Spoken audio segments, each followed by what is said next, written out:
এটা হচ্ছে আমাদের গ্রামের চিত্র। গ্রাম কীরকম হয়, গ্রাম চারদিকে কী হয়, গাছগাছালিতে ভর্তি। বোঝা গেছে? এই বর্ষাকালে অতি বর্ষার জন্য কি হয়, চারিদিকে ঘন কি হয়ে যায় না, লতা পাতায় ভর্তি হয়ে যায়, ঘাস হয়ে যায় চারিদিকে। এগুলো বর্ষা কেটে গেলে সব জমি আবাদের জন্য তৈরি হয়ে যাবে। আমি তোমাদেরকে আমাদের কলা বাগানে নিয়ে যাচ্ছি। এইগুলো কি হয়, আমাদের যে বর্ষার সময় জ্বালানি বা বিভিন্ন কৃষি জমির কাজের বস্তু রাখা হয়। আর দেখো কলা বাগান, এই যে কলা গাছ কত সুন্দর। এই কলা গাছটা আমি লাগিয়েছিলাম আগের বছর, এখন আমার কলা ফলেনি। এই যে এখানে একটি ঝাড়ে আমার কলা ফলেছে, দেখে নাও, বুঝা গেছে?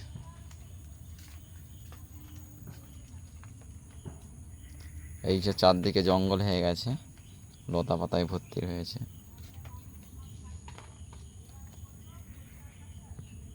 এই যে কলা, এটা হচ্ছে কাঁঠালে কলা।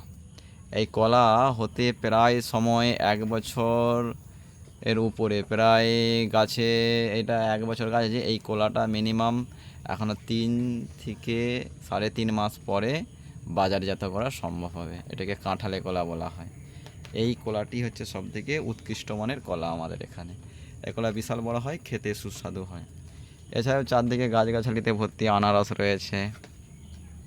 আনারসের সিজন চলে গিয়েছে। যে আনারসের গাছগুলো কীভাবে পরে আমরা মাটি যখন সুন্দরভাবে হবে, তখন সেগুলো আমরা পরিচর্যা করে আমরা রোপণ করব।